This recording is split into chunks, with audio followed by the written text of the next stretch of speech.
kawan-kawan, saya akan mengingatkan ketika Anda itu sudah menyimpan sebuah arsip, tetapi ternyata kok ketika mau dicari kembali, ternyata susah, tidak bisa ditemukan, atau malah justru hilang, ya, tidak tahu rimbanya kemana, berarti sebetulnya ada yang salah dengan cara kita mengelola kearsipannya. Mungkin yang salah itu bisa terkait dengan sistem penyimpanannya, atau mungkin ya bisa terkait dengan cara untuk pengelolaan kearsipan secara garis besar. Sebelum kita nanti akan masuk membahas tentang sistem penyimpanan kearsipan, di mana sistem penyimpanan kearsipan itu ada 5 cara yang bisa kita pilih. Pilih salah satu saja yang memang cocok dengan organisasi kita. Tidak semua organisasi itu harus sama, karena besar kecilnya organisasi, banyak sedikitnya dia mendapatkan surat, itu nanti akan berpengaruh pada sistem penyimpanan kearsipan mana yang nanti akan dipilih. Nah, sebelum kita masuk ke sana, saya akan menyampaikan terlebih dahulu, sebetulnya cara pengelolaan kearsipan itu dibagi menjadi 3 kelompok besar, kan gitu. Yang pertama, kalian bisa melihatnya itu nanti ada sentralisasi atau terpusat. Sentralisasi itu artinya adalah terpusat, sehingga sentralisasi ini itu memang hanya disimpan dalam sebuah organisasi, ya, disimpan hanya di satu tempat saja atau satu unit untuk mengurus semua bagian-bagian yang ada di organisasi itu, kearsipan. Kemudian yang kedua itu ada cara menggunakan desentralisasi. Desentralisasi itu terpusat tetapi pada masing-masing unit saja. Nah, silakan bisa dilihat ya gambarnya, perbedaan antara sentralisasi, kemudian ada perbedaan juga antara dengan desentralisasi, itu bedanya mencolok banget. Kalau sentralisasi itu dia terpusatnya di atas, di tengah, semuanya ini nanti dia akan mengurusi kearsipan seluruh organisasi atau seluruh kantornya, itu sentralisasi. Tapi kalau untuk yang desentralisasi, itu dia terpusatnya di masing-masing bagian. Jadi hanya mengurusi bagian-bagian yang memang ditanganinya. Contoh misal saya ibaratkan di sebuah gambar ini, ya, ini adalah bagian sebuah struktur organisasi sebuah kampus atau universitas, di mana sebagai contoh ketika dia itu menganut pengelolaan sistem arsip secara sentralisasi, berarti arsip ini hanya disimpan pada satu bagian, yaitu ada di bagian universitas, misal kita sebutnya seperti itu.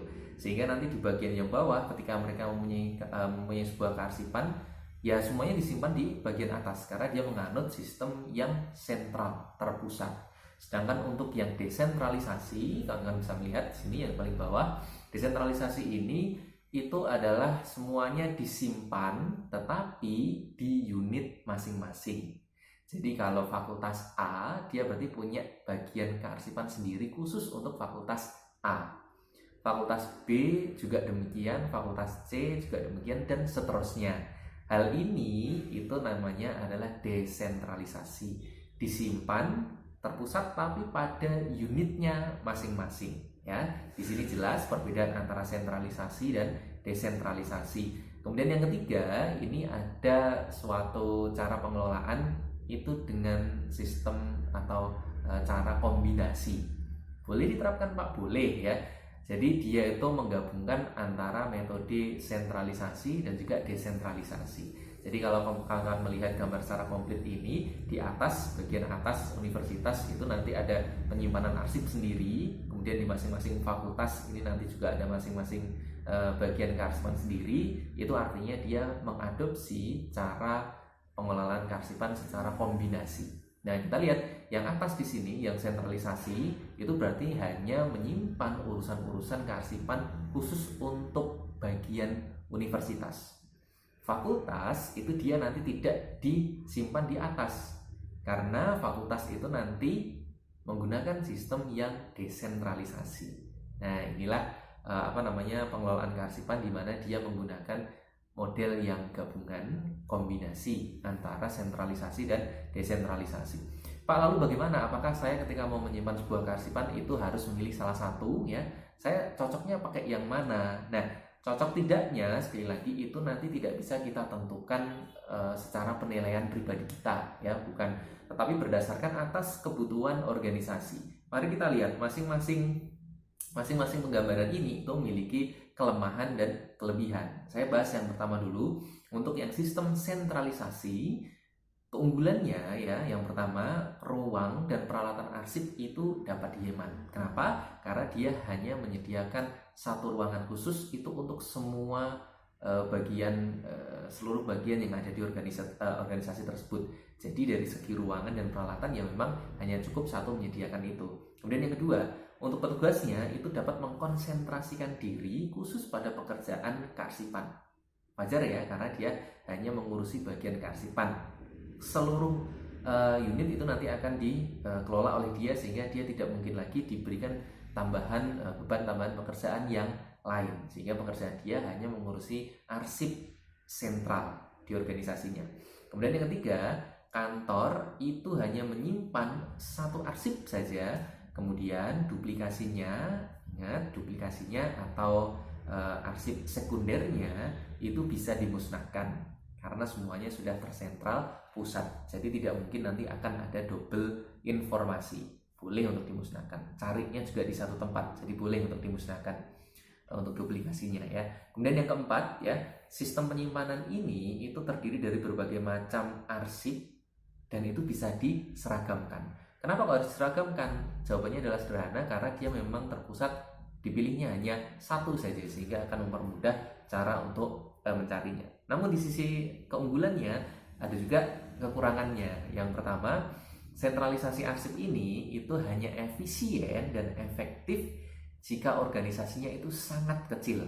Nah, sekali lagi diingat, tadi saya mengatakan bahwa Pak, mana yang harus saya pilih? Sentralisasi, desentralisasi, atau kombinasi? Nah, penilaian itu berdasarkan atas besar kecilnya organisasi. Besar kecilnya organisasi ini bukan besar kecilnya kantornya, ruangannya, bukan, tapi aktivitas keadministrasian yang sering dilakukan setiap harinya. Jika organisasi Anda itu adalah organisasi yang besar, sentralisasi ini itu tidak tepat. Kenapa? Karena struktur organisasi kantor yang besar itu pasti nanti akan ke bawah itu memiliki bagian-bagian lebih banyak lagi, memiliki staf yang lebih banyak lagi. Maka kalau dipaksakan organisasi sebesar itu menyimpan arsip hanya pada satu unit kearsipan saja, ini sungguh sangat tidak efektif. Kasihan pengelola kearsipannya, dia nanti akan bingung mengurusi begitu banyak macam arsip yang itu terdiri dari berbagai macam staf atau bagian. Bagusnya itu nanti dipilihkan pengelolaan yang lain. Jangan-jangan kalau kita paksakan menggunakan sentralisasi, itu justru malah nanti akan ada arsip yang hilang, arsip yang tidak tercatat, atau arsip yang tidak terawat ya, karena saking banyaknya. Kekurangan yang kedua, ternyata tidak semua arsip itu bisa disimpan dalam satu sistem penyimpanan yang seragam ya. Ingat, kalau sistem pengelolaan secara sentralisasi, sistem penyimpanannya itu bisa dipilihkan satu saja sistem penyimpanan yang memang kemudian diseragamkan untuk semua arsip.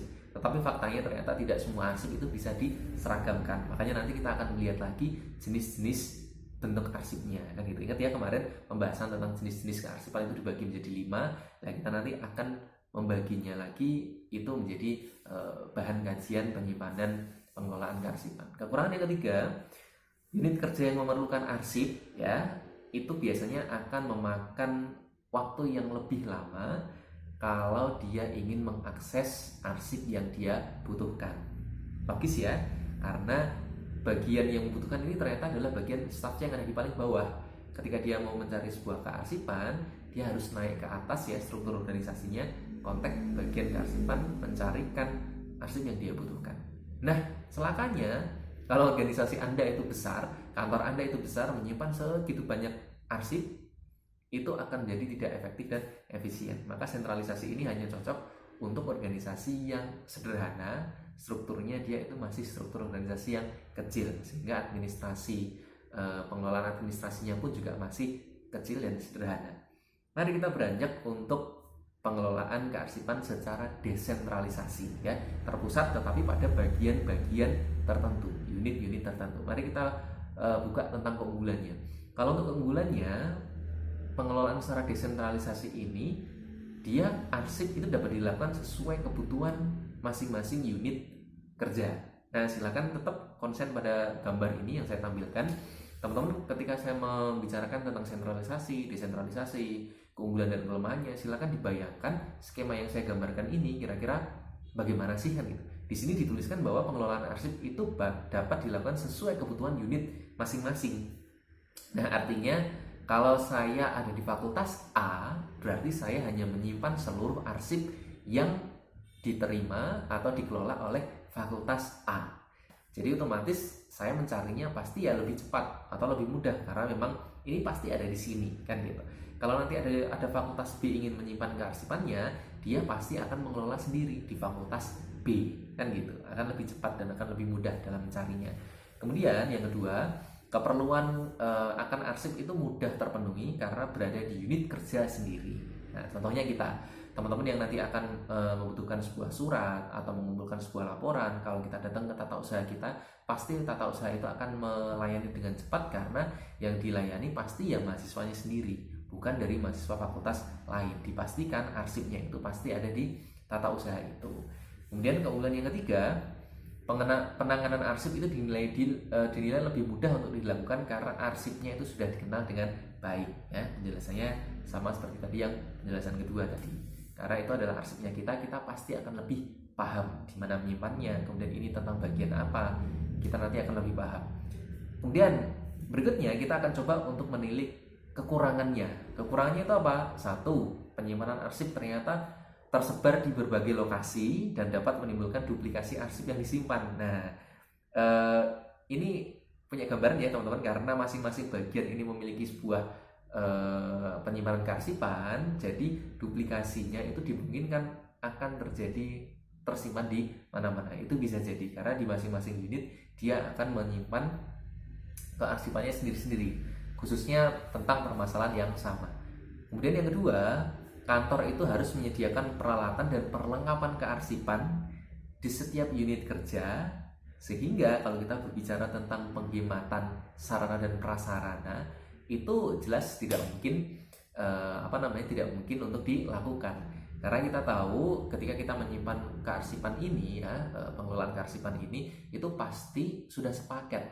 Kalau kita mau menyimpan arsip dengan baik dan benar, itu harus ada sarpras yang memadai. Fakultas A kita belikan hanging folder, kita berikan filing cabinet, kita belikan semua kebutuhan tentang kearsipan. Fakultas B ya juga sama ya. Fakultas C semuanya sama. Kita punya 8 fakultas ya, berarti semuanya itu harus dipenuhi sarprasnya. Nah, berarti kalau misal kita mau memilih desentralisasi, kita harus kita harus siap dengan itu semuanya.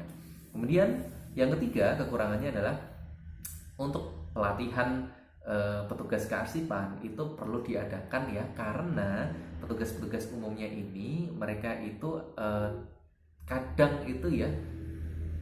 mereka kadang belum memiliki background keterampilan kearsipan yang mumpuni. Walaupun dulu kita pernah membicarakan baiknya seorang itu punya jabatan tertentu, punya kewajiban tertentu karena memang kompetensinya itu sudah memenuhi. Tapi kalau teman-teman ternyata ada yang belum kompeten di bidangnya, itu harus diberikan pelatihan ke semua unit, ke semua fakultas, itu harus. Kemudian yang keempat, kegiatan pemusnahan kearsipan ya itu harus dilakukan di setiap unit kerja, di setiap fakultas masing-masing. Dan sama kayak sarpras tadi, kalau kita ngomong tentang pemusnahan, satu harus dimusnahkan, otomatis fakultas lain pun juga memiliki prosedur yang sama. Nah, itu juga bisa dihitung sebagai suatu pemborosan ya. Ya gimana? Sarpras ini sudah satu paket, jadi kalau ada 8 fakultas, ya berarti 8 fakultas ini diberikan treatment yang sama. Uangnya, anggarannya juga keluarnya berarti otomatis sama kan gitu. Nah, teman-teman lihat gambar yang saya katakan kombinasi ini artinya adalah gabungan antara sentralisasi dan desentralisasi. Kalau kita membicarakan tentang gabungannya, otomatis harus ada dua hal yang dibagi. Pertama, kalau kita membicarakan sentralisasi, mana nih arsip yang harus saya simpan secara sentralisasi? Dan biasanya kalau menggunakan kombinasi, untuk yang ada di bagian sentral itu adalah arsip-arsip yang memang sudah arsip inaktif. Nah, ingat ya, arsip inaktif itu apa? Saya sering mengatakan jangan sampai lupa istilah ini, karena ketika kita membicarakan manajemen kearsipan, istilah-istilah yang berhubungan dengan kearsipan itu nanti akan dibicarakan terus sampai nanti bagian-bagian pemusnahan ya. Jadi jangan sampai bingung. Di bagian arsip yang sentral itu kita simpan arsip yang inaktif, artinya arsip yang sudah mulai jarang untuk digunakan lagi. Nah, sehingga yang ada di pusat yang paling di atas itu ya, itu hanya menyimpan arsip-arsip yang memang inaktif, sudah mulai jarang digunakan, sudah mulai jarang untuk diakses. Kenapa? Karena dia stay-nya bagusnya tetap di sana, karena jarang diakses. Untuk arsip-arsip yang sering diakses, sering digunakan untuk rujukan, itu disimpan dengan menggunakan metode desentralisasi. Jadi dia ada di unit bawah, masing-masing unit itu masih memiliki bagian kearsipan. Kenapa? Karena memang mereka akan merujuk arsipnya itu setiap hari atau setiap saat.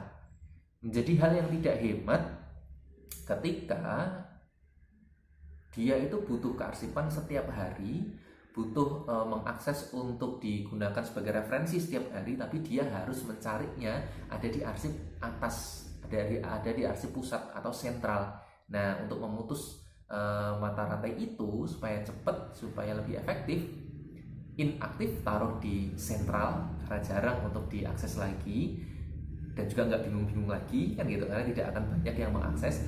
Kemudian yang masih sering digunakan pengelolaan yang desentralisasi per unit masing-masing kan gitu. Nah, sehingga sistem kombinasi ini itu sebetulnya penggabungan antara kelebihan dan kekurangan yang dimiliki dari sistem sentralisasi dan desentralisasi. Ibaratnya ini saling melengkapi. Nah, itu ya teman-teman, cara untuk pengelolaan arsipnya itu ingat dibagi menjadi 3, ada sentral, desentralisasi, kemudian ada kombinasi. Mana yang paling tepat untuk organisasi kita sesuaikan lagi dengan siklus administrasi, kegiatan administrasi yang sering dilakukan oleh kantornya. Kira-kira itu mana yang paling sering dilakukan.